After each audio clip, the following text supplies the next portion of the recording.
अस्सलाम वालेकुम students. Chemistry में आज हमने नेक्स्ट चैप्टर स्टार्ट करना है, चैप्टर नंबर 13। और चैप्टर नंबर 13 का नाम है बायोकेमिस्ट्री। इस चैप्टर के अंदर हमने बायोकेमिस्ट्री के रिलेटेड हमने स्टडी करना होगा। बेटा बायोकेमिस्ट्री का मीनिंग क्या होता है? अगर हम पहले सिंपली चैप्टर का मीनिंग समझे कि हमने इस चैप्टर के अंदर स्टडी क्या करना होगा, तो बायो का मतलब होता है लाइफ या लिविंग, और केमिस्ट्री का मतलब यहां पर हम लेते हैं केमिकल रिएक्शन। क्या होगा? Chemical reaction, living organisms and chemical reaction. तो इसे हम रिलेट कैसे करेंगे बायोकेमिस्ट्री को कि वो केमिकल रिएक्शंस और कंपाउंड जो लिविंग ऑर्गेनिज्म में मौजूद है, वो तमाम केमिकल रिएक्शंस जो लिविंग ऑर्गेनिजम्स में हो रहे हैं, उन रिएक्शंस और उन कंपाउंड की स्टडी को बायोकेमिस्ट्री कहते हैं। कि हम केमिस्ट्री के बारे में ही स्टडी करेंगे, कंपाउंड्स और उनके रिएक्शंस को ही स्टडी करेंगे, लेकिन वो कंपाउंड्स और रिएक्शंस कहां पर हो रहे होंगे? लिविंग ऑर्गेनिजम्स के अंदर, लिविंग ऑर्गेनिज्म में। तो आपने 9th क्लास के अंदर बायोकेमिस्ट्री की डेफिनेशन भी पढ़ी थी कि it is a branch of chemistry which deal with the study of chemical compound and reactions taking place in living organism। वो तमाम केमिकल कंपाउंड और रिएक्शंस जो लिविंग ऑर्गेनिजम्स में हो रहे होते हैं, उनकी स्टडी कहलाता है बायोकेमिस्ट्री। तो इस चैप्टर के अंदर हम स्टडी करने होंगे अब वो कौन कौन से कंपाउंड्स हैं जो लिविंग ऑर्गेनिजम्स में हो सकते हैं। तो वो हमारे पास कंपाउंड्स हम इसमें स्टडी करेंगे इस चैप्टर के अंदर कार्बोहाइड्रेट से related, protein, lipids, vitamin and nucleic acid. इन तमाम कंपाउंड्स के बारे में हमने स्टडी करना होगा। ये तमाम कंपाउंड्स लिविंग ऑर्गेनिज्म में होंगे और लिविंग ऑर्गेनिज्म में ही सिंथेसाइज भी होते हैं। अब ये एक्चुअली प्रोवाइड क्या करते हैं? बेटा कार्बोहाइड्रेट्स, प्रोटीन, लिपिड्स या विटामिन है, ये तमाम जो है एनर्जी का सोर्स होते हैं, एनर्जी प्रोवाइड करते हैं। कार्बोहाइड्रेट्स जो हम खाने के लिए इस्तेमाल करते हैं, गंदम इस्तेमाल करते हैं, राइस इस्तेमाल करते हैं, वो कार्बोहाइड्रेट्स हैं, ये एनर्जी का सोर्स होते हैं।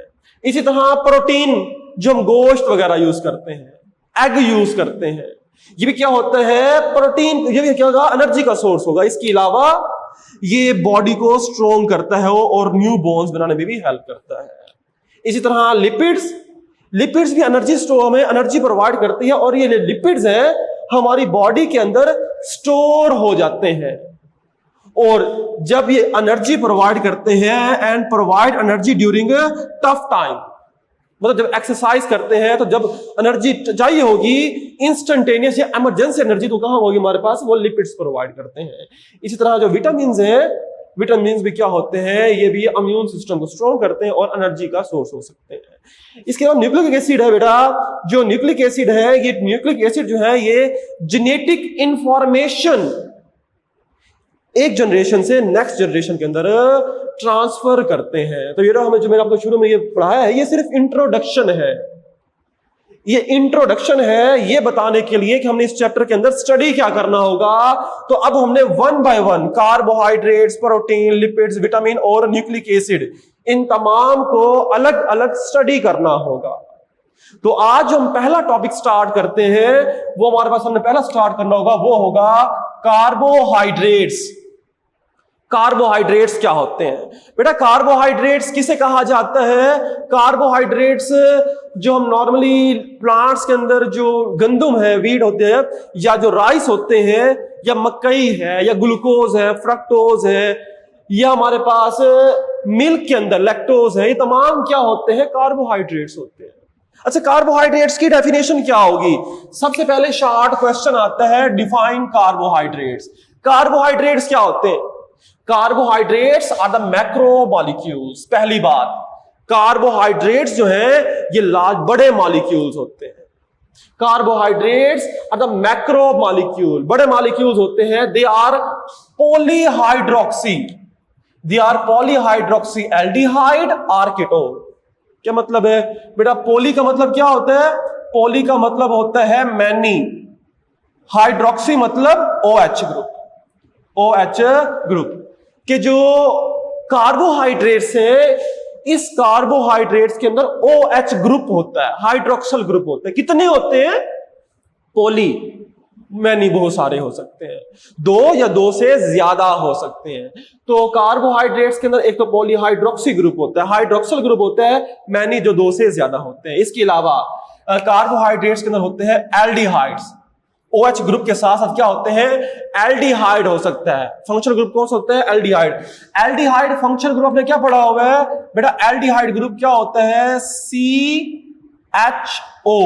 हमने प्रीवियस चैप्टर के अंदर से बारे में स्टडी किया था। Functional group C double bond OH लगा होता है, तो एल्डिहाइड हो सकता है या फिर कीटोन हो सकता है। कीटोन किसे कहते हैं? जिसके अंदर C डबल बॉन्ड O होता है, ये कीटोन होगा।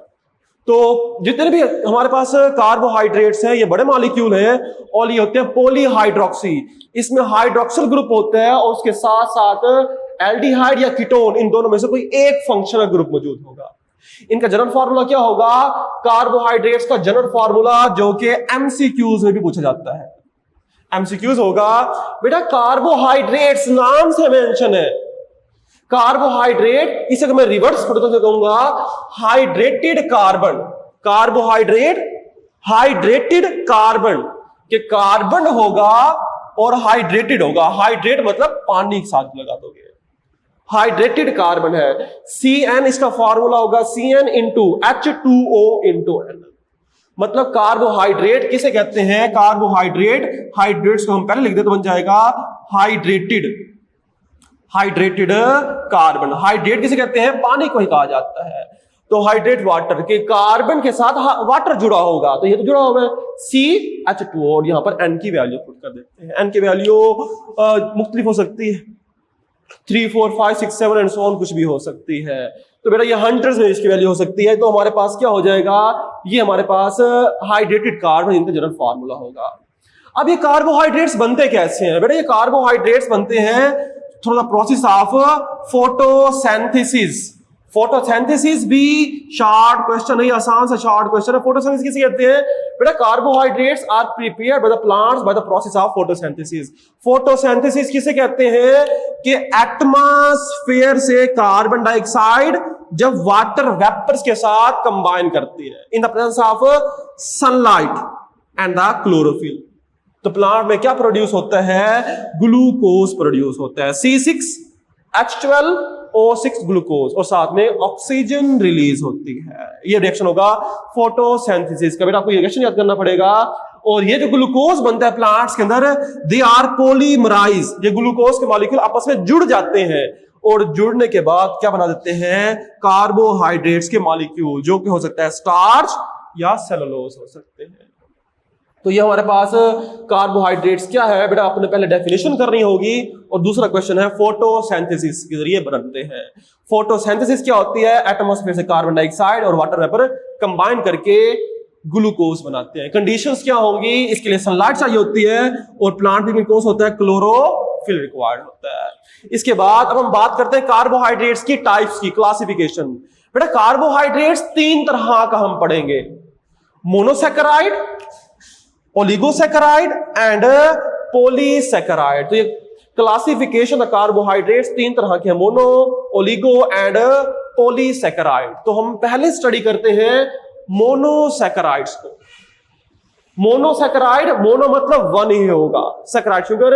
ये बेटा मोनोसैकेराइड ऐसे कार्बोहाइड्रेट्स होते हैं ये सिंपल होते हैं, इन्हें मजीद तोड़ा नहीं जा सकता। नाम से मेंशन है मोनो, मतलब ये एक फॉर्म में मौजूद होंगे। Monosaccharide, these are simple sugar. ये मोनो शुगर होते हैं, ये सिर्फ एक शुगर पर क्या होंगे हमारे पास? मुश्तमिल होंगे। These are simple sugar and can not be hydrolyse. Monosaccharide ये सिंपल कार्बोहाइड्रेट्स होते हैं, इन्हें मजीद ब्रेक डाउन तोड़ा नहीं जा सकता। These contain, ये जो मोनोसैकेराइड है इनमें कार्बन कितने होते हैं? इनमें कार्बन की तादाद 3 से 9 तक हो सकती है। अगर मोनोसैकेराइड अंदर कार्बन 3 हो तो उसका नाम होगा ट्रायोसिस, 4 होंगे तो टेट्रोसिस, अगर कार्बन 5 हो जाए तो पेंटोसिस, 6 भी हो सकते हैं, 6 के लिए बन जाएगा हेक्सोसिस। जिसकी मिसाल है ग्लूकोज, फ्रक्टोज। ग्लूकोज फ्रक्टोज जो है ये मोनोसैकेराइड्स हैं, क्योंकि इनमें कार्बन की तादाद 6 होती है, और अगर कार्बन की तादाद 6 से कार्बन की तादाद 3 से 9 के दरमियान में होगी तो वो मोनोसैकेराइड होंगे। तो ग्लूकोज का फार्मूला क्या होता है? C6H12O6 होते हैं, तो कार्बन 6 है, तो ये क्या होगा? मोनोसैकेराइड ही होगा। तो बेटा मोनोसैकेराइड ग्लूकोज और फ्रक्टोज दोनों मोनोसैकेराइड्स होते हैं। तो मोनोसैकेराइड में आप डेफिनेशन करोगे, मोनोसैकेराइड जो है वो सिंपल शुगर है जिन्हें मजीद हाइड्रोलाइज पानी के साथ रिएक्शन से तोड़ा भी नहीं जा सकता, ठीक है, मजीद ये डिकम्पोज नहीं हो सकते, हाइड्रोलाइज नहीं हो सकते, वाटर से रिएक्ट करने के बाद मजीद सिंपल नहीं हो सकते, और इनमें कार्बन की तादाद फिक्स्ड होती है 3 to 9, और कार्बन की तादाद एमसीक्यूज में भी आप याद करोगे मोनोसैकेराइड कितने होते हैं? 3 to 9 होते हैं। और सबसे कॉमन एग्जांपल मोनोसैकेराइड की सबसे कॉमन एग्जांपल है ग्लूकोज या फ्रक्टोज। अब हमने देखना होगा लास्ट में, ये इंपॉर्टेंट शॉर्ट क्वेश्चन है, ग्लूकोज और फ्रक्टोज में क्या फर्क है? बेटा ग्लूकोज का फार्मूला भी C6H12O6 है, फ्रक्टोज का फार्मूला भी C6H12O6 है, ये दोनों दूसरे के आइसोमर है। तो दोनों में फर्क क्या होगा? दोनों की प्रॉपर्टीज डिफरेंट होती हैं। दोनों की प्रॉपर्टीज डिफरेंट क्यों है? क्योंकि दोनों का फंक्शनल ग्रुप चेंज है, दोनों का स्ट्रक्चर चेंज है। तो बेटा जो ग्लूकोज और फ्रक्टोज का पहला डिफरेंस है वो है इनका फंक्शनल ग्रुप। ग्लूकोज क्या होता है? ग्लूकोज पेंटा हाइड्रोक्सी, ग्लूकोज के अंदर पेंटा मतलब 5, हाइड्रोक्सी मतलब OH ग्रुप। ग्लूकोज के अंदर OH ग्रुप कितने होते हैं? 5 होते हैं। पेंटा हाइड्रोक्सी एल्डिहाइड, और ग्लूकोज के अंदर फंक्शनल ग्रुप कौन सा होगा? एल्डिहाइड होता है। एल्डिहाइड मतलब CHO, इसे हम इस तरह ड्रा करते हैं ना, C डबल बॉन्ड O, और यहां से ड्रा कर देंगे H, ये होगा हमारे पास एल्डिहाइड होगा CHO। तो ग्लूकोज जिसके अंदर 5 हाइड्रोक्सिल ग्रुप होंगे और साथ में क्या होंगे? एल्डिहाइड ग्रुप होगा। फ्रक्टोज क्या होगा? Fructose are also penta hydroxy, penta मतलब 5, हाइड्रोक्सी मतलब OH ग्रुप। फ्रक्टोज के अंदर भी 5 हाइड्रोक्साइड ग्रुप होंगे, and functional group is ketone, और साथ में क्या होगा? फंक्शनल ग्रुप होगा कीटोन। बेटा यहां पर था फंक्शनल ग्रुप एल्डिहाइड, वहां पर क्या होगा? कीटोन होगा। तो पहला डिफरेंस हो गया दोनों का फंक्शनल ग्रुप। ग्लूकोज के अंदर फंक्शनल ग्रुप क्या होगा? एल्डिहाइड। कीटोन के अंदर क्या हो?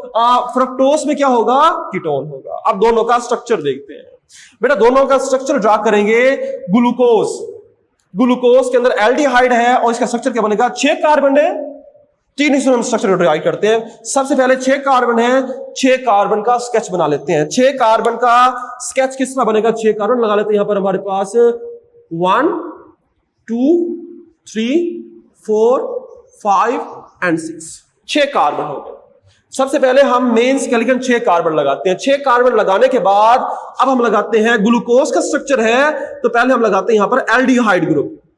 एल्डिहाइड ग्रुप लगा लेंगे। एल्डिहाइड ग्रुप क्या होगा? एल्डिहाइड इसमें कार्बन ऑक्सीजन के साथ डबल बॉन्ड के जरिए जुड़ा होगा, और साथ में क्या होगा? साथ में इसके मौजूद होगा एक H भी मौजूद होगा। तो बेटा ये चेक करो, CHO, ये एल्डिहाइड ग्रुप लिखा मैंने CHO, तो C डबल बॉन्ड O और साथ में H, एल्डिहाइड ग्रुप बना दिया। इस एल्डिहाइड ग्रुप को लगाने के बाद नेक्स्ट क्या करेंगे? बेटा नेक्स्ट हमने करने हैं 5 हाइड्रोक्साइड ग्रुप लगाने हैं। 5 हाइड्रोक्साइड ग्रुप। 5 हाइड्रोक्साइड ग्रुप कैसे लगाएंगे? आप यहां पर लगाते हैं, पहला हमारे पास OH, ये हमारे पास एक लगा देंगे OH, यहां पर 2 हो गए, 3, नंबर 4 और नंबर 5। बेटा ये 5 मैंने हाइड्रोक्साइड ग्रुप लगा दी है। इसमें एक चीज आप याद करोगे, देखो मैंने हाइड्रोक्साइड ग्रुप लगाए हैं। हाइड्रोक्साइड ग्रुप के अंदर जो कार्बन नंबर 3 था, 2 and 3, जो कार्बन नंबर 3 है उसमें मैंने हाइड्रोक्साइड ग्रुप लेफ्ट साइड पे लगाया हुआ है। ये ग्लूकोज की प्रॉपर्टीज के पर डिपेंड कर रहा है। बेटा अगर हम इसकी पोजीशन चेंज करेंगे तो इसकी प्रॉपर्टीज भी चेंज हो जाती हैं। ये क्या होगा? ये हमारे पास स्टीरियोआइसोमर होते हैं, वो एक अलग से टॉपिक है। आप सिंपली ये याद करोगे, जो कार्बन नंबर 3 होता है ना, इसका हाइड्रोक्साइड जो ग्रुप है वो लेफ्ट साइड लगाना है, बाकी तमाम राइट साइड के ऊपर होंगे। अगर इसे हम राइट साइड लगा देंगे तो इसकी प्रॉपर्टीज चेंज हो जाएंगी ग्लूकोज की। तो क्या करेंगे? इसे हम लेफ्ट साइड लगाएंगे। ये ऐसा क्यों होता है? वो स्टीरियोकेमिस्ट्री होगी, उसका क्या रीजन होगा, वो बड़ी क्लासेस में हम पढ़ते हैं। तो सिर्फ जो कार्बन नंबर 3 है उसका हाइड्रोक्साइड ग्रुप लेफ्ट साइड लगा दें। बाकी बेटा बाकी आपने क्या करो, इसकी वैलेंसी पूरी करने के लिए ऑर्गेनिक कंपाउंड के अंदर वैलेंसी पूरी करने के लिए हम हाइड्रोजन लगाते हैं। कार्बन को देखिए 1 बाय 1, कार्बन 4 वैलेंसी पूरी है। इस कार्बन को देखो 3 बॉन्ड है, तो यहां पर क्या आ जाएगा, एक H लगा दोगे। इस कार्बन के पास 1 2 3 बॉन्ड है, तो एक क्या आ जाएगा, H। वैलेंसी पूरी हो जाएगी 4 वैलेंसी। कार्बन की 4 वैलेंसी पूरी करनी होती है, टेट्राहेड्रल। ये कार्बन 1 2 3 बॉन्ड बने होंगे, तो यहां पर एक H आ जाएगा। तो यहां पर 3 बॉन्ड है, एक H आएगा। यहां पर देखेंगे तो बेटा यहां पर हमारे पास 2 बॉन्ड है, तो एक H यहां पर लगा दे और एक H यहां पर लगा दो। ये हमारे पास स्ट्रक्चर होगा ग्लूकोज का। ग्लूकोज का स्ट्रक्चर बन जाएगा। आपकी बुक के दूसरे इकट्ठा मेरा लिखा हुआ है, आपकी बुक के अंदर यहां H2 है ना, उसने आपकी बुक के अंदर इसमें लिखा हुआ है CH2OH। एक ही बात होगी, उसे कोई फर्क नहीं पड़ता। उसने यहां पर आपकी बुक के अंदर इस फार्मूले को भी इकट्ठा लिखा हुआ है CHO, वो भी एक ही बात है। इस तरह लिख लो, ये दोनों तरह आंसर ठीक होगा। तो बेटा ये आपके पास ग्लूकोज का। फ्रक्टोज का स्ट्रक्चर कैसे बनेगा? फ्रक्टोज के लिए भी बेटा क्या करोगे, सबसे पहले कार्बन की चेन बनाओगे। कार्बन की चेन क्या होगी, 6 कार्बन है, 1 2 3 4 5 एंड 6, 6 कार्बन लगा देंगे। उसके बाद 6 कार्बन लगाने के बाद पहले लगाते हैं कीटोन ग्रुप। अच्छा भैया हमें कीटोन ग्रुप फंक्शनल ग्रुप लगाना है, वो फंक्शनल ग्रुप में एंड कार्बन पे नहीं लगा सकता, ये नहीं हो सकता। क्यों? अगर मैं यहां एंड कार्बन में COO लगाऊंगा तो वैलेंसी पूरी करने के लिए मुझे S लगाना पड़ेगा, और ये तो एल्डिहाइड ग्रुप बन जाएगा। तो जो कीटोन ग्रुप है वो कॉर्नर वाले पर नहीं लगाया जा सकता। तो कीटोन जो ग्रुप है, कीटोन ग्रुप वो होता है जिसमें CO हो और दोनों तरफ कार्बन लगे हो। तो कीटोन ग्रुप लगाने के लिए आपको सेकंड कार्बन से फंक्शनल ग्रुप लगाना पड़ेगा, यहां पर CO लगाना पड़ेगा। ये कीटोन ग्रुप यहां बनाओगे। थोड़ा सा फर्क है, पहले एल्डिहाइड ग्रुप हम फर्स्ट में लगा लिया, यहां पर क्या होगा, सेकंड पर लगाएंगे। अगर आप यहां से चेक करो, ये कीटोन ग्रुप है जिसमें C डबल बॉन्ड O, दोनों तरफ कार्बन है। अगर मैं फर्स्ट से लगाता तो फिर दोनों तरफ कार्बन पूरे ना होते, तो कीटोन ग्रुप यहां लगा देंगे। इसके बाद नेक्स्ट क्या करेंगे, कीटोन ग्रुप लगा, उसके बाद में 5 हाइड्रोक्साइड ग्रुप है। हाइड्रोक्साइड ग्रुप सेम वैसा ही करोगे, 1 ये 3 वाला कहां लगाना है, 3 वाला लगाना है लेफ्ट साइड के ऊपर, सेम वैसे जो हमने वहां लगाया था। उसके बाद 3, नंबर 4 एंड नंबर 5। ये बेटा हमारे पास 5 हाइड्रोक्साइड ग्रुप हो गए। इसे मैंने क्या किया है, नंबर 1, नंबर 2 और नंबर 3। तीसरा हाइड्रोक्साइड ग्रुप है वो मैंने लेफ्ट साइड लगा दिया है। जैसे हमने पहले बताया था, हमारे पास एक साइड के ऊपर होगा जो इसकी प्रॉपर्टीज को कंट्रोल करता है। बाकी वैलेंसी पूरी करनी है। वैलेंसी पूरी करने के लिए यहां देखो बेटा, इस कार्बन ने 2 बॉन्ड बनाए हुए हैं, तो 2 बॉन्ड मजीद बनेंगे। 2 बॉन्ड मजीद किससे बनेंगे, एक H यहां पर लगा दोगे, एक H लगा के वैलेंसी पूरी करेंगे। सेम यहां पर 4 बॉन्ड पूरे हैं, 3 बॉन्ड एक हाइड्रोजन, 3 बॉन्ड एक हाइड्रोजन, 3 बॉन्ड है एक हाइड्रोजन आएगा। यहां पर देखो 2 बॉन्ड इस कार्बन ने, तो एक हाइड्रोजन यहां पर, एक हाइड्रोजन यहां पर लगाया जाएगा। ये हमारे पास फार्मूला होगा फ्रक्टोज का। तो बेटा दोनों का स्ट्रक्चर देखो, काउंट करो, C6H12O6 ही बनेगा दोनों के अंदर, दोनों का स्ट्रक्चर सेम बन जाता है। तो ये हमारे पास ग्लूकोज और फ्रक्टोज स्ट्रक्चर किस तरह ड्रा करते हैं, ये आपको स्ट्रक्चर ड्रा करना पड़ेगा। इंपॉर्टेंट क्वेश्चन होगा ये शॉर्ट। अल्लाह हाफिज।